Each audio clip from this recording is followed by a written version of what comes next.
água ali.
Bom dia a você que se encontra em casa. Aproveite esse momento para poder compartilhar o link com amigos, com parentes, com outros irmãos, sobre o tema de hoje, proposto que é a Trindade. E nós vamos começar 9h03, dar um pouquinho de alguns minutos para você se ajeitando e compartilhar o link que foi disponibilizado a você.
Ok?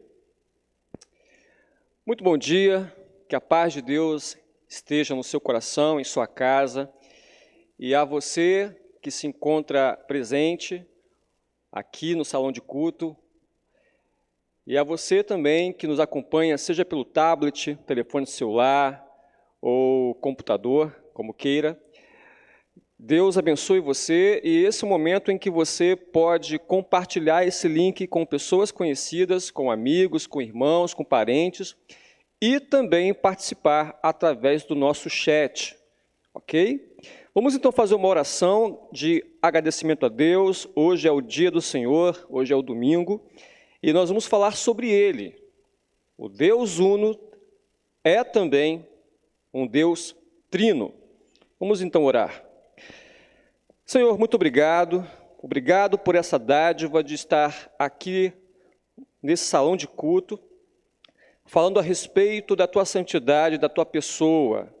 Enche os nossos corações de alegria neste momento, aquele que está desanimado, que fique alegre, aquele que está desesperado, que tenha esperança, aquele que está fraco, que seja fortalecido.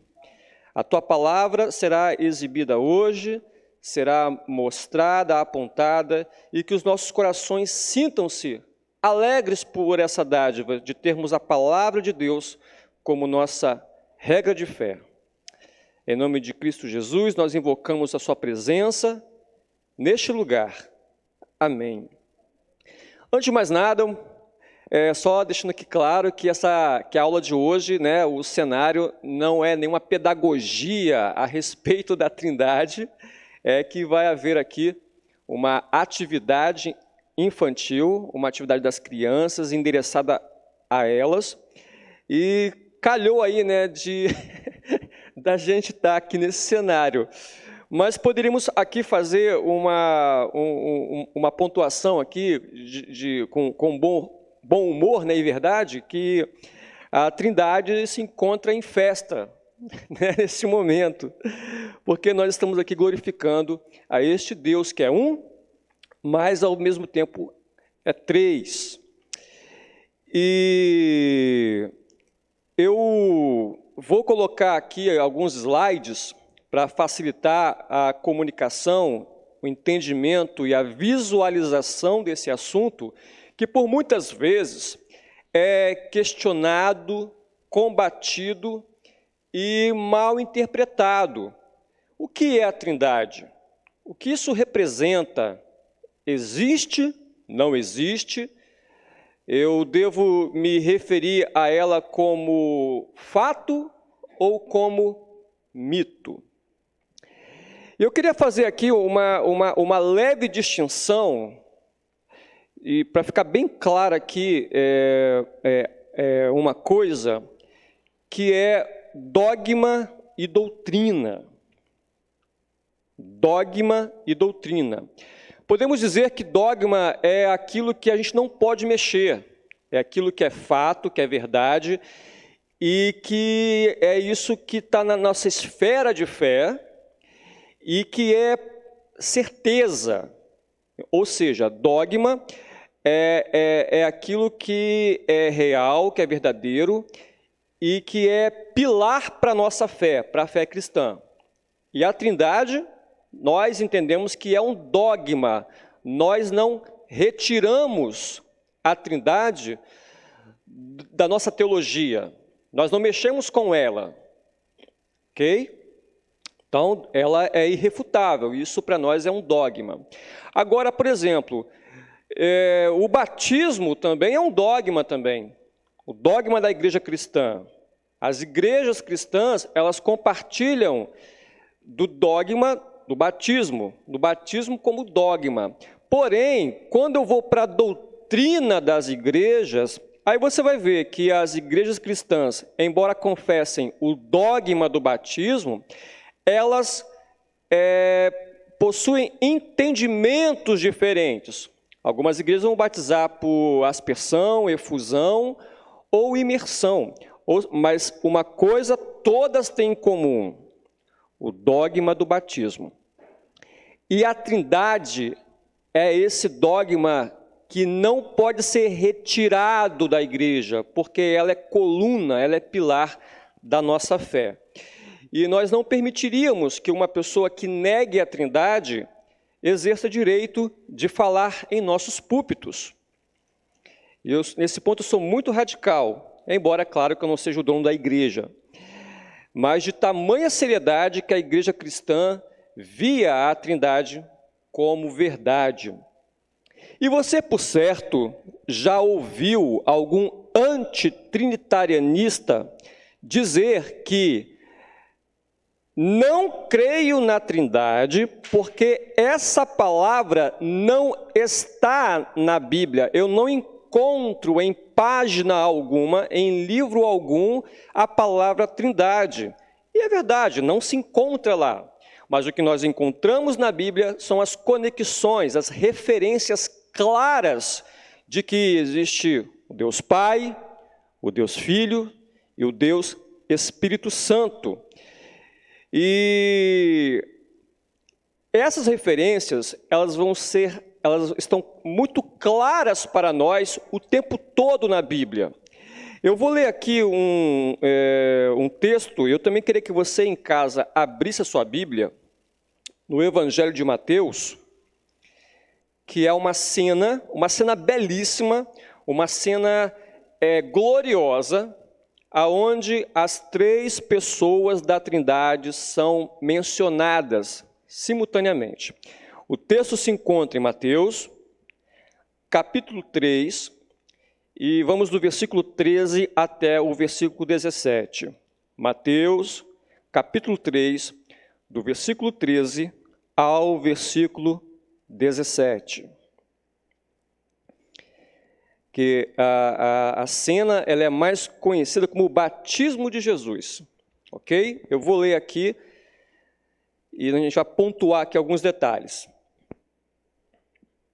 Por esse tempo, dirigiu-se Jesus da Galileia para o Jordão, a fim de que João o batizasse. Ele, porém, o dissuadia, dizendo: eu é que preciso ser batizado por ti, e tu vens a mim? Mas Jesus lhe respondeu: deixa por enquanto, porque assim nos convém cumprir toda a justiça. Então ele o admitiu.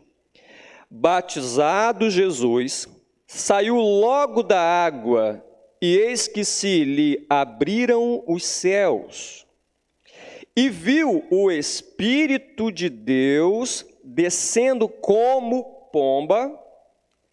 O Espírito Santo de Deus não é uma pomba, mas é como uma pomba, vindo sobre ele.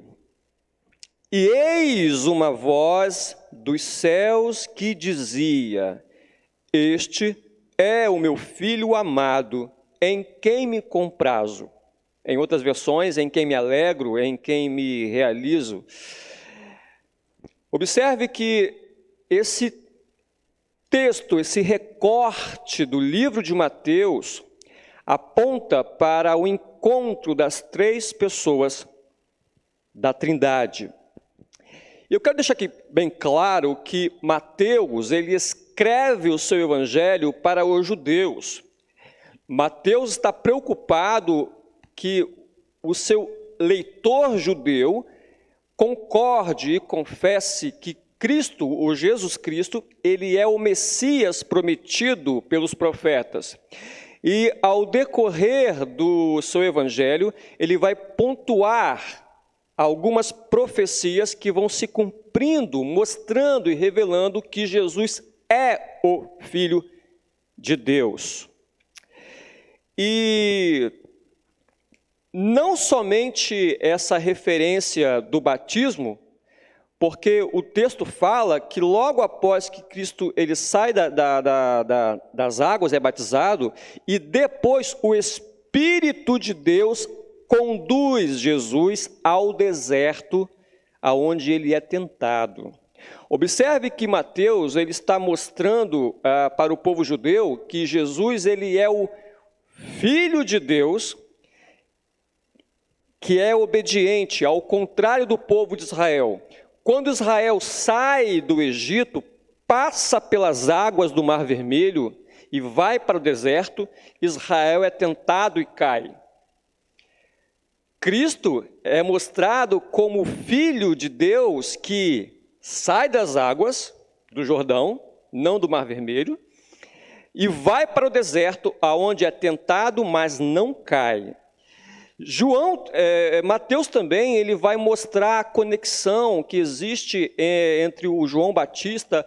Tudo isso, meus irmãos, tudo isso, você que se encontra em casa, você que se encontra aqui presentemente, mostra a beleza da poesia hebraica, do escrito hebraico. E nós entendemos isso como o paralelismo, esse recurso da escrita do mundo antigo, aonde agora, por exemplo, o apóstolo João, quando ele começa o seu evangelho, ele vai tornar paralelo o texto dele, no princípio era o verbo, com Gênesis 1:1. E nós vamos falar mais um pouco sobre isso depois. Eu queria aqui, me sinto na obrigação de mostrar a vocês o que o Catecismo de Westminster fala sobre a Trindade.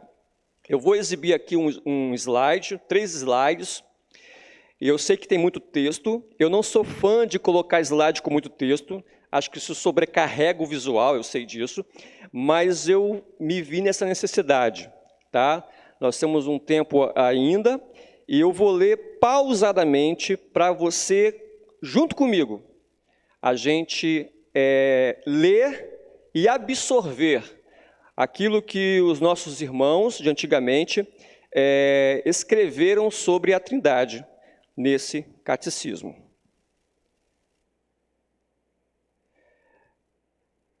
Esse é o capítulo 2, de Deus e da Santíssima Trindade. E esse é o primeiro tópico, que fala bem assim: há um só Deus, vivo e verdadeiro, o qual é infinito em seu ser e perfeições. Ele é um Espírito puríssimo, invisível, sem corpo, membros ou paixões.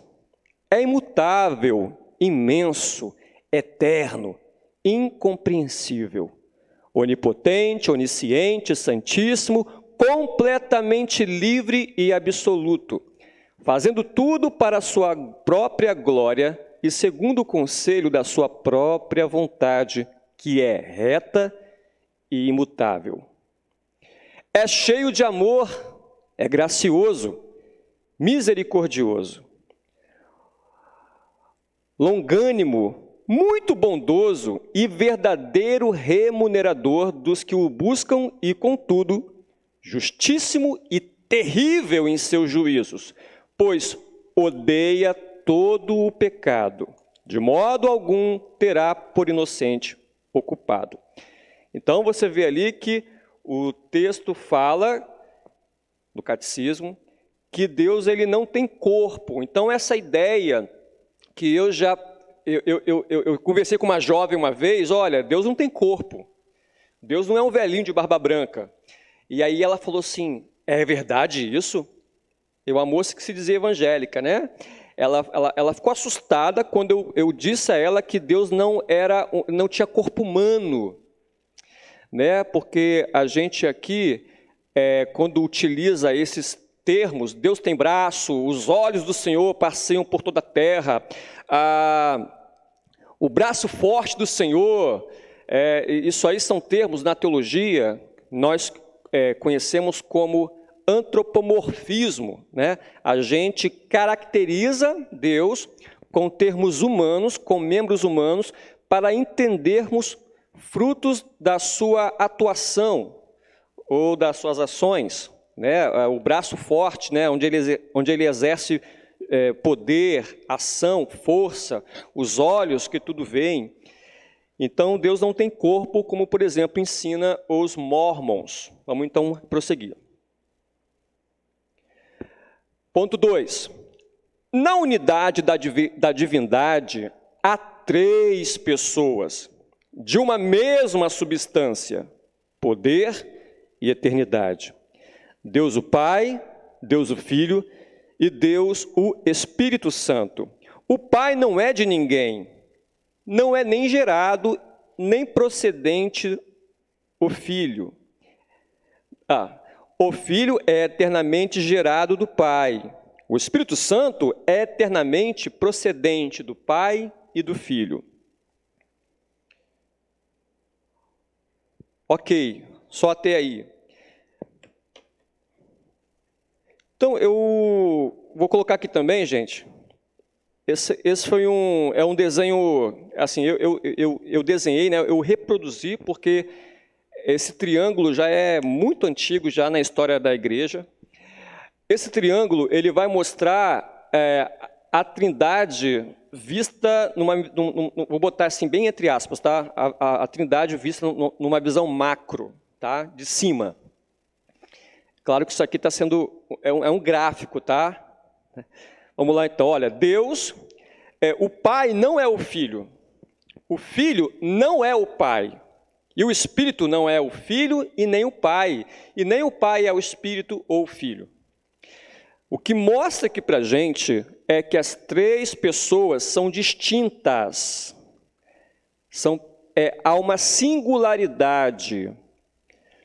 São três pessoas distintas, embora sejam uma só pessoa. Deus é um, mas Deus é três. O nosso Deus é uno, mas o nosso Deus é trino. Então, não pode haver confusão. Então, eu considero esse gráfico muito esclarecedor, porque ao mesmo tempo que o Pai não é o Filho, o Pai é Deus, o Filho é Deus e o Espírito Santo é Deus. A seguir, eu vou colocar aqui 4 depoimentos que mandaram para mim, né? Quando eu lancei essa arte nas minhas redes sociais, houve muita manifestação de evangélicos que negam a Trindade. Acredite nisso. Há muitos evangélicos que negam a Trindade. E eles responderam à minha publicação, e eu selecionei aqui 4. Tá? É claro que eu descaracterizei o nome deles. Tá? E você vai ver assim, que apontamentos são esses? Vamos lá então. Olha, foram 4 pessoas, tá? Claro que tiveram mais, eu só peguei 4. Uma falou assim: unicismo, sabelianismo e trindade são doutrinas cristãs. Ou seja, há uma confusão aqui. Eu vou falar mais tarde sobre sabelianismo, ok? Então aqui a pessoa se encontra confusa, porque o sabelianismo não ensina a trindade. Vou falar mais sobre isso aqui mais tarde.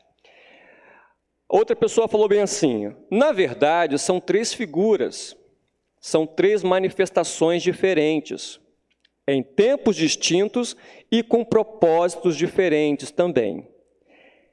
Heresia é a trindade que não é bíblica e foi criada por Tertuliano e aceita no catolicismo no ano de 325 depois de Cristo.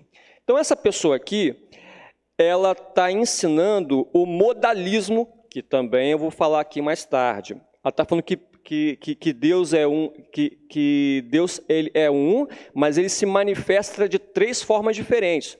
Isso não é trindade. Isso é modalismo, que volto a dizer, vou falar depois sobre isso. Tertuliano, não é que ele criou a doutrina, gente. Ele apenas deu um nome. Entendeu? É um pai da igreja Tertuliano, ali por volta do ano 300 e pouco, né? Ele fez uma sistematização da pessoa da Trindade. Terceiro depoimento: concordo com o sabelianismo. Meu professor de ensino confirmatório, quando explicou Deus, usou esse exemplo. Não creio em figuras distintas. É o que nós cremos e afirmamos. As 3 pessoas são distintas da Trindade. Não creio em figuras distintas. Deus é único, não cindido. 4. Onde tem heresia aí? Deus é indivisível. Jesus e os apóstolos nunca ensinaram algo sobre a Trindade, e nós vamos falar sobre isso também. Será que os apóstolos nunca falaram que o Filho é Deus? Que o Espírito Santo é Deus? Joás, por enquanto há alguma... Não, né? No chat não, né? Ok. Vamos lá então. Aí, pessoal, é o slide que eu queria mostrar a vocês, que eu interrompi, para falar sobre o paralelismo, esse recurso da escrita do mundo antigo. João, por exemplo, ele se propõe a mostrar que Jesus é o Deus encarnado. O que ele faz então? Ele vai escrever utilizando textos mais antigos para fazer um paralelo, um alinhamento, para confirmar a sua ideia. Então aqui, observe como João, perdão, ali à direita eu acabei duplicando, né? Mas ali é João 1:1, tá? E não Gênesis, ali à direita. João 1:1, no princípio era o verbo, e o verbo estava com Deus, e o verbo era Deus. E ele vai fazer referência ali com Gênesis 1:1, no princípio criou Deus os céus e a terra. Então, pessoal, eu vou ler aqui agora João 1:5. Deu uma travada, Elias, no slide? Eu vou ler aqui João 1:5, João capítulo 1, versículo 5, para a gente saber aqui se de fato os apóstolos nunca ensinaram sobre a divindade ou a deidade e a deidade da pessoa do Filho. Vamos lá então, João capítulo 1, do versículo 1 ao versículo 5. Olha o que João está dizendo. No princípio era o verbo estava com Deus e o verbo era Deus. Ele estava no princípio com Deus. Todas as coisas foram feitas por intermédio dele. E sem ele, nada do que foi feito se fez. A vida estava nele, e a vida era a luz dos homens. A luz resplandece nas trevas, e as trevas não prevalecem contra ela.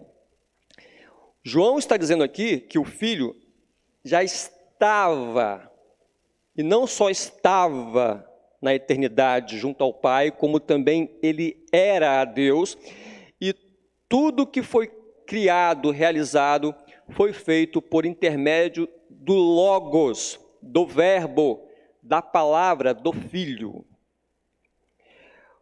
Por que é que João está nos mostrando isso?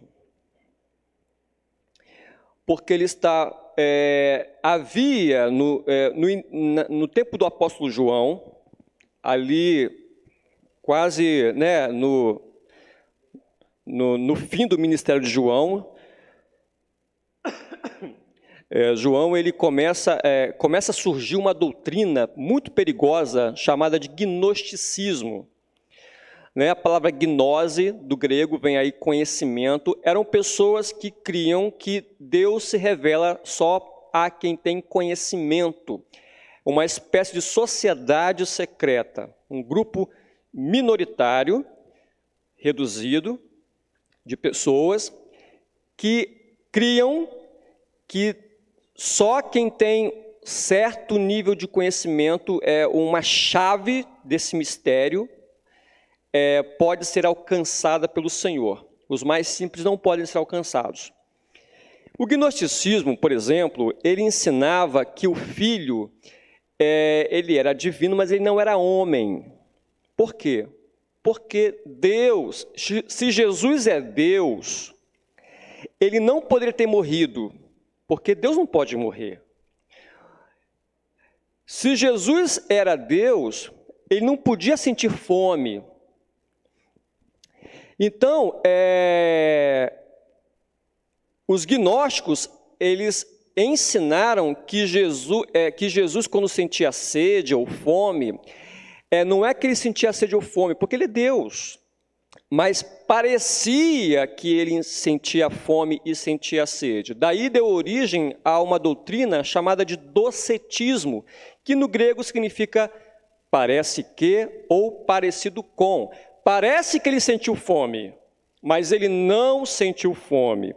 Parece que ele sentiu sede, mas ele não sentiu sede, porque ele é divino, mas ele não é humano. Então você vê que já naquele tempo havia uma confusão muito grande em torno da pessoa do Filho. E João, o tempo todo, na sua escrita, vai nos mostrar que Jesus ele é Deus e é homem, porque ele sente sede, em João 4, quando pede à mulher samaritana um pouco de água. Os discípulos vão à cidade comprar comida para ele. Jesus, ele dorme, Jesus, ele chora, Jesus, ele tem o seu lado furado e sai sangue, e João está mostrando para nós que ele é divino e ele é humano. E esse entendimento para o judeu, né, ao mesmo tempo, o entendimento para o judeu de que o Messias, que Deus seria encarnado numa figura humana, era incompreensível. Né? Jamais eles admitiriam que eles não esperavam o Messias que fosse o Deus encarnado, mas esperavam que fosse o Messias um combatente. Okay? Então, João ele está também falando para aqueles que conhecem a filosofia grega, porque Platão, por exemplo, no livro dele, Timeu, ele vai falar que o Criador do universo, ele é um demiurgo, ele é uma espécie de artista, de artesão, ou seja, ele pega matéria ingênita, matéria pré-existente e cria a partir de matéria. É mais ou menos isso. É como se eu fosse um marceneiro, e aí você vai na minha marcenaria e fala assim, Nath, cria para mim uma cadeira. E aí eu sou um artista, mas para eu fazer a sua cadeira, eu preciso de quê? Da madeira. Então, eu fico refém da substância, eu fico refém da matéria. Então, Platão, ele tem um entendimento de que aquele que cria o universo, ele cria a partir de alguma coisa.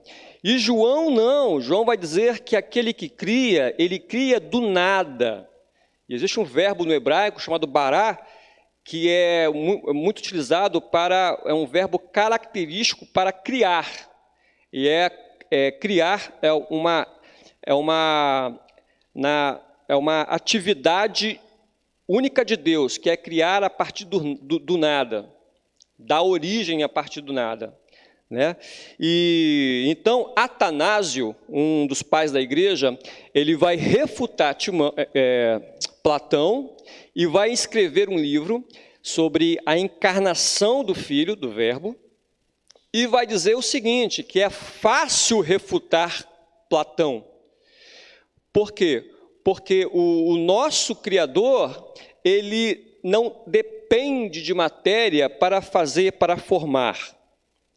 Então, as três pessoas da Trindade, elas, embora sejam distintas, mas elas são inseparáveis. E aí eu te pergunto, a Trindade estava no ato da criação? Sim, estava. João vai dizer que o Filho estava. Moisés, quando escreve Gênesis, fala que o Espírito de Deus estava sobre a face das águas. Então, olha só, que as três pessoas da Trindade são mencionadas na atividade da criação.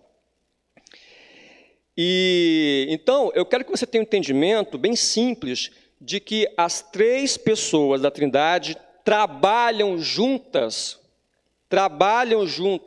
elas cooperam entre elas são indivisíveis. Por exemplo, na obra da criação, os três trabalham juntos. Na obra da salvação, os três também trabalham juntos. Eu vou colocar aqui um slide que vai falar sobre isso. E aqui eu vou usar o exemplo da ressurreição de Jesus. Ali em Atos, Pedro pregando, ele vai falar assim que Deus ressuscitou Jesus. João vai dizer, né, ele vai pegar uma frase de Cristo, aonde Cristo vai dizer, olha, eu dou a minha vida e eu mesmo a retomo, eu a tomo de volta. E ali, um terceiro também vai mostrar que o Espírito Santo está envolvido na ressurreição de Cristo. Então, a gente tem que entender que, embora sejam três pessoas distintas, os três trabalham entre si.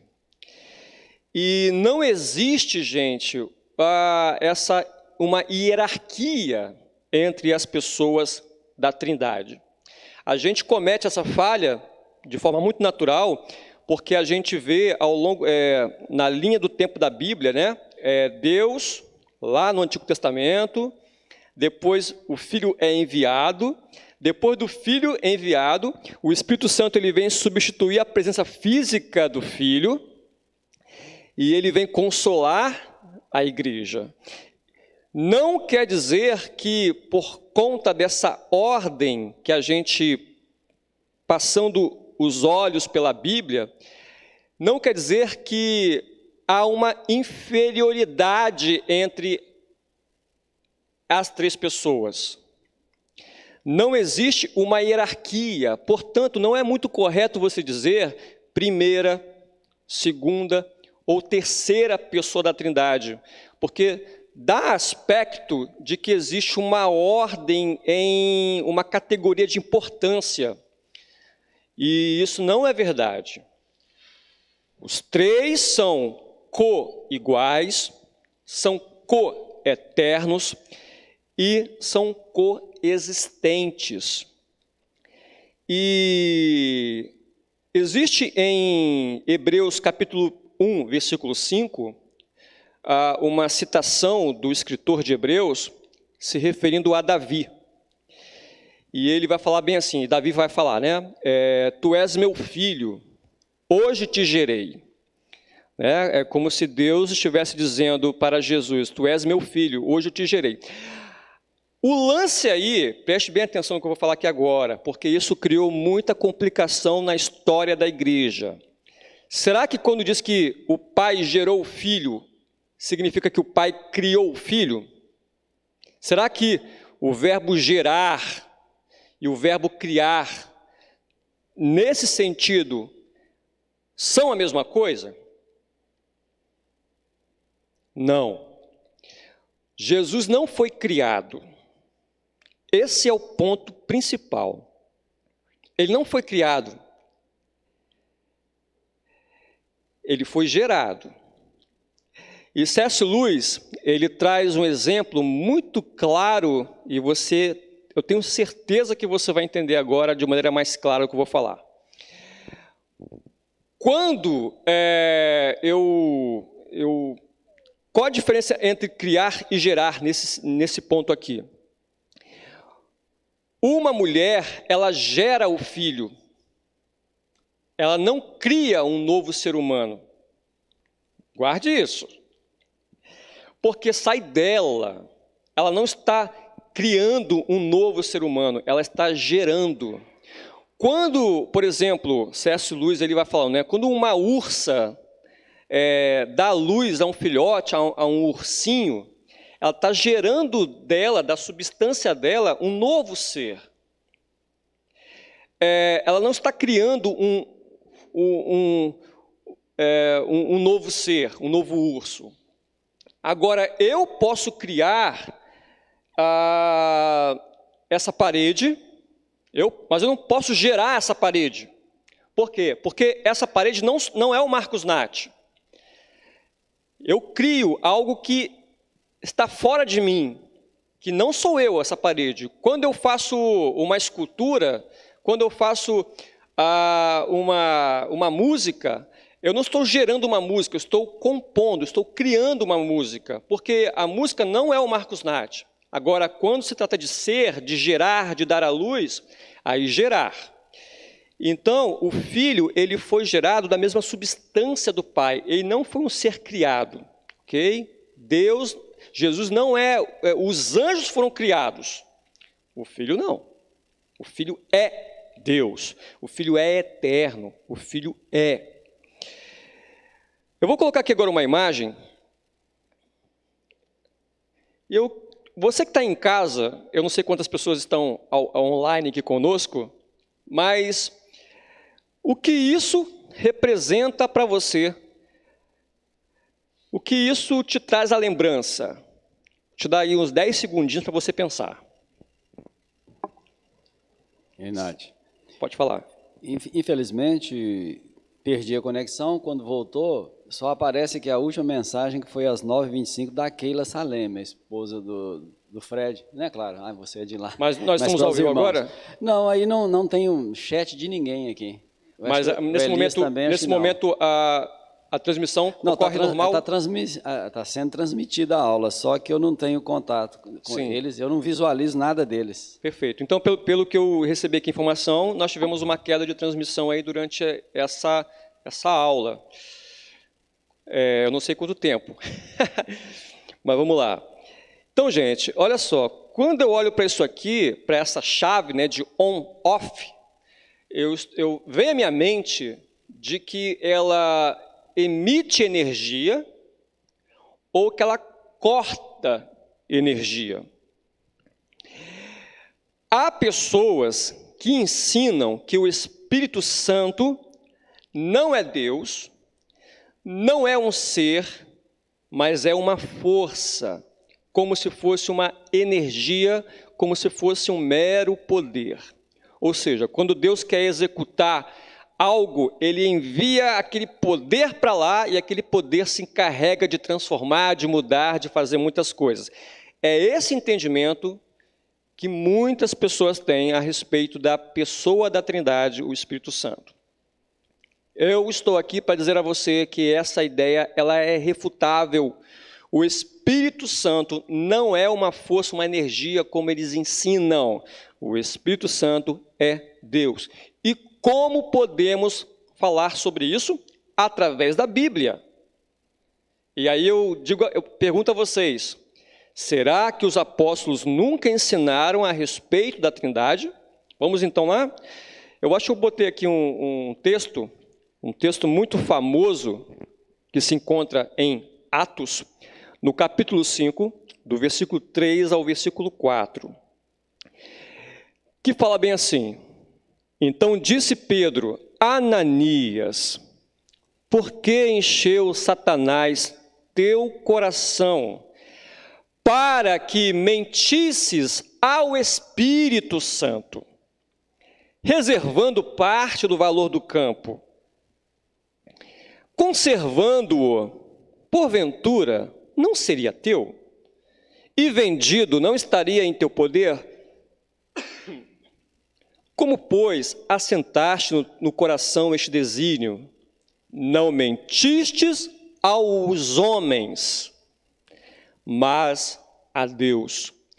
O que Pedro está aqui dizendo a Ananias: Ananias, você se propôs a vender um terreno e disse que ia dar esse dinheiro para a igreja, e agora você quer aparecer.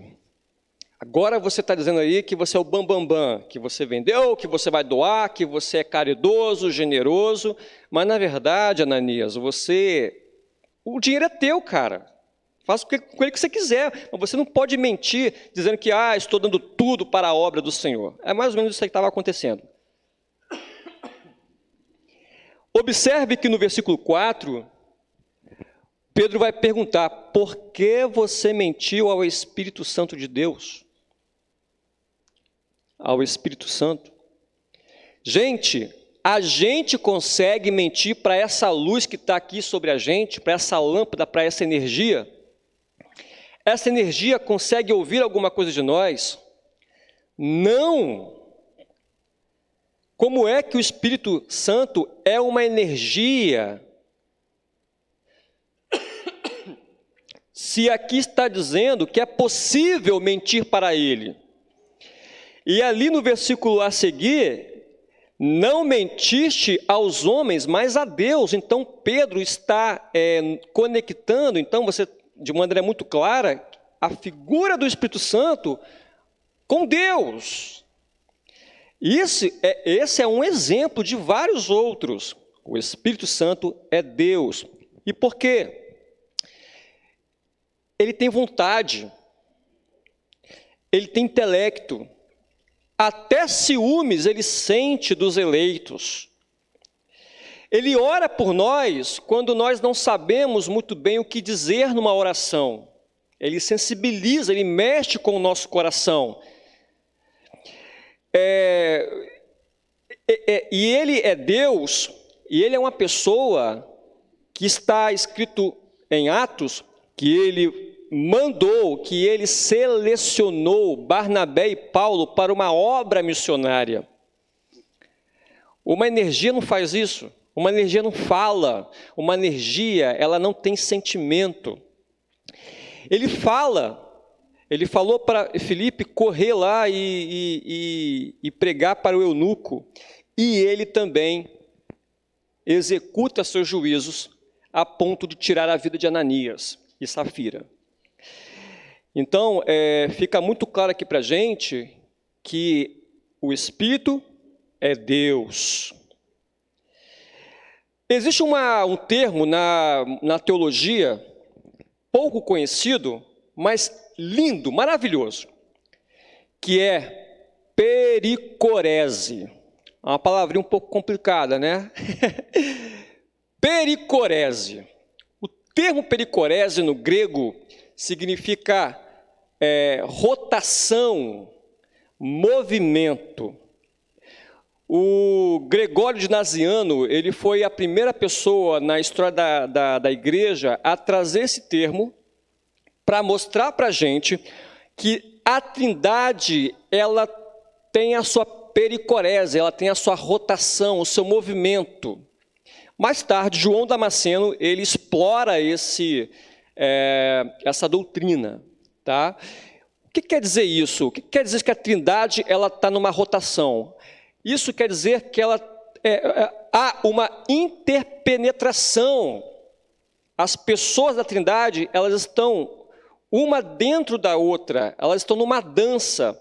O C.S. Lewis, ele fala sobre isso também, né? No Evangelho Puro e Simples, no livro dele, ele vai falar que as pessoas da Trindade, elas estão numa dança. Aí você imagina 3 pessoas de mãos dadas, dançando, e como é isso? É apenas uma figura de linguagem para mostrar que existe uma harmonia entre elas. Que existe um consentimento entre elas. E essa dança harmônica que a Trindade faz é uma dança de amor, uma dança de alegria. E se engana você se você acha que Deus, quando criou Adão, é porque Deus estava sentindo falta de conversar com alguém. Há pessoas que ensinam isso, mas isso não é verdade. Deus criou Adão porque sentia falta de se relacionar com alguém. Lê do engano. Deus, ele é perfeito em si. Deus, ele é satisfeito em si. Deus, ele é santo em si, não sente falta de nada. E a Trindade, ela se satisfaz. Essa é a pericorese. As 3 pessoas da Trindade, elas são uma só. Algum comentário por enquanto, Joás? Ótimo. Eu prefiro crer que se não há comentário é porque estão entendendo claramente o que eu estou aqui dizendo. Perfeitamente, que bom. E aí, gente, vamos chegar para a parte final do nosso estudo, que são os mitos sobre a Trindade. Existia um cara chamado Serveto, né, Miguel de Serveto, um médico espanhol, que ensinava, que ele comentou, ele escreveu para Calvino dizendo que a Trindade é um monstro de 3 cabeças. Então você vê que a caricatura que as pessoas fazem sobre a Trindade quando elas não concordam com a existência da mesma. Eu vou passar aqui pelo arianismo. O arianismo, eu vou dar um exemplo aqui de arianismo a algumas pessoas que transitam com algumas maletinhas pelas ruas, batendo de porta em porta, se apresentando como testemunha de Jeová. Eles são arianos. E essa talvez seja a doutrina central dessa seita. Eles vão ensinar que não existe a Trindade. E como assim? Ário, ele foi um bispo, tá, de Alexandria, no Egito, muito famoso, com muita influência, e ele passou a ensinar ali por volta do ano 319, 320, ele passou a ensinar que o Filho, ele é divino, só que não é divino igual ao Pai. Por quê? Porque ele saiu do Pai. E aí, quando você pega a Bíblia do Testemunho de Jeová, o João 1:1, está lá dizendo o seguinte, olha, no princípio criou o verbo, e o verbo era um Deus. Então tem um artigo aí, né? É um Deus menor, é Deus. Eles vão ensinar que Cristo é Deus, mas é um Deus menor, e Deus com D minúsculo. Com relação ao Espírito Santo, eles vão ensinar que não é Deus, nem com D minúsculo, é uma força, uma energia de atuação que age em nome de Deus. Então, o bispo Ário, ele foi excomungado da igreja, houve um concílio, houve uma reunião para decidir o que aconteceria, e foi taxado como heresia o arianismo, ok? Nós temos aí alguns minutos. Outra coisa que também, o sabelianismo, são nomes um pouquinho difíceis, né? Um pouquinho complicados, mas geralmente esses nomes, eles são variantes de personagens que deram origem a essas doutrinas. O segundo ali é o sabelianismo, que nasceu com o bispo Sabélio. Sabélio, ele ensinava que Deus é um só. A Bíblia fala que Deus é um só, mas também fala que o nosso Deus uno é um Deus trino. Mas ele ensinava, Sabélio ensinava que uma coisa chamada de modalismo. E o que é o modalismo? E, gente, cuidado para que você não caia nesse erro de achar que, embora Deus seja um só, ele passeia ao longo da história se revelando ou se manifestando em 3 formas diferentes. Isso é modalismo. E eu vou usar aqui um exemplo para que fique mais claro. É como se Deus tivesse 3 máscaras. E ao longo da história, ele troca as máscaras. Uma máscara é a de Pai, a outra do Filho e a outra do Espírito. Embora ele seja um só, ao longo da história, ele vai se revelando diferentemente. E aí tem uma complicação, logo de cara. Como é que isso pode acontecer se no batismo de Jesus, as 3 pessoas estão presentes? Como é que é isso? Como é que também acontece de Jesus orando ao Pai? Entende? Como é? Se ele só pode atuar na história uma vez de cada, né, uma máscara de cada, então isso aí é o modalismo. Então, cuidado para você não cair nesse erro de achar que Deus é um só e ele vai se revelando. Aqui no Antigo Testamento, ele se revelou como Pai, no Novo Testamento como Filho, e após a ida de Jesus na Assunção, né, Jesus agora desaparece, e agora Deus se revela como o Espírito. Não, isso não é Trindade. As 3 pessoas são existentes, coiguais, coeternas, e elas são distintas. Outra heresia é o ebionismo, e a palavra aí também é um pouco esquisitinha, né? Vem da palavra ebion, que significa pobre. Por quê? Porque eram pessoas que...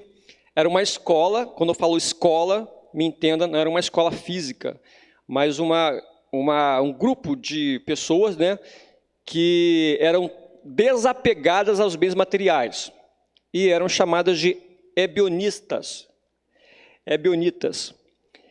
E eles ensinavam que Jesus é o Messias. Eles eram judeus, tá bom? Os ebionistas eram judeus, criam que Jesus é o Messias, mas não divino. E detalhe, eles ensinavam um adocionismo. O que é o adocionismo? É que Cristo foi adotado como Filho de Deus, no batismo. Então você vê que ao longo da história houve muitas confusões a respeito das pessoas da Trindade. E muitas dessas pessoas, gente, elas negavam a encarnação. Por quê? Porque para eu dizer que houve encarnação, eu tenho que dizer que Jesus era Deus, o Deus encarnado, que assumiu forma humana. E nesse momento que nós estamos caminhando para o final, em linhas gerais, eu só queria relembrar vocês de que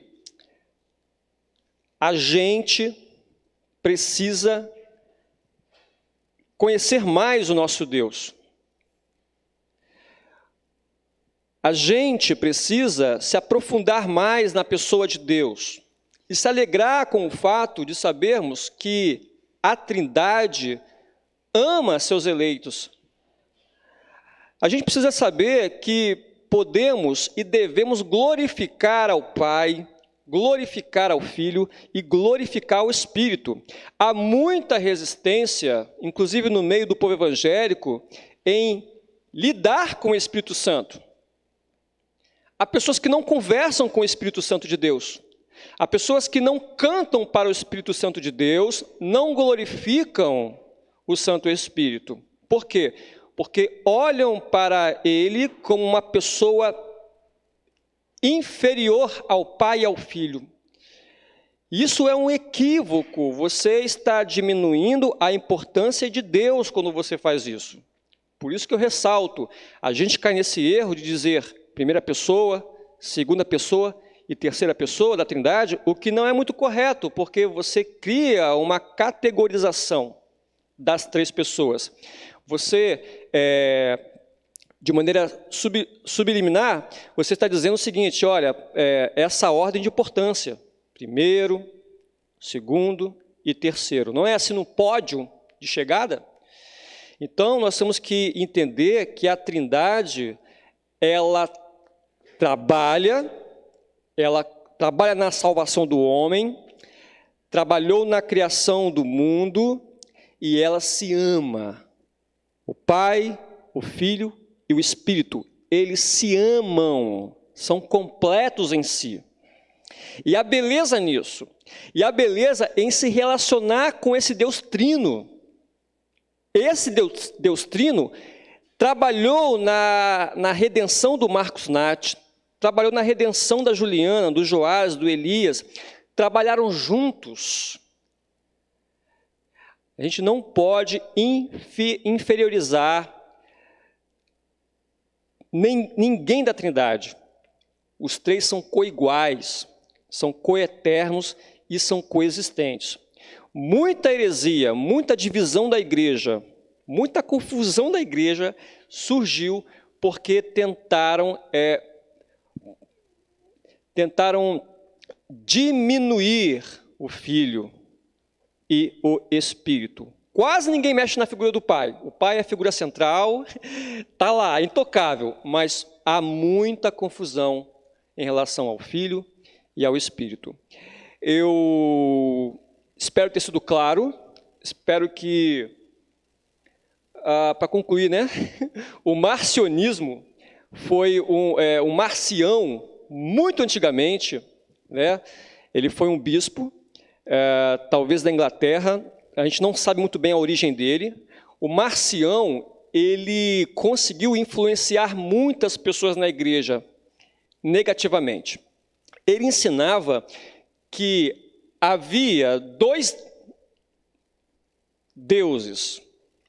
O Deus do Antigo Testamento não é o Deus do Novo Testamento, porque o Deus do Antigo Testamento é um Deus que de juízo, de raiva, de ódio.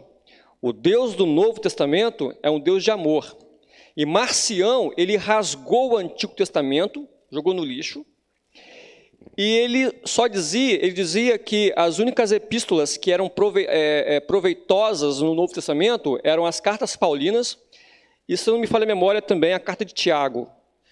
O resto, ele botou para escanteio. Então, o marcionismo, ele também fez muita confusão em torno da pessoa divina.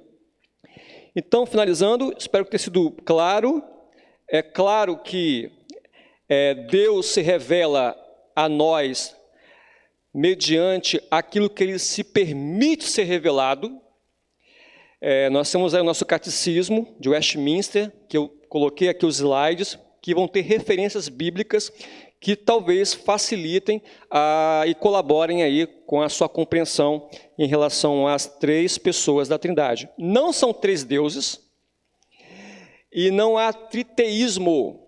O que nós pregamos aqui é o trinitarianismo e não o triteísmo. Ok? Deus abençoe você. Vamos então orar.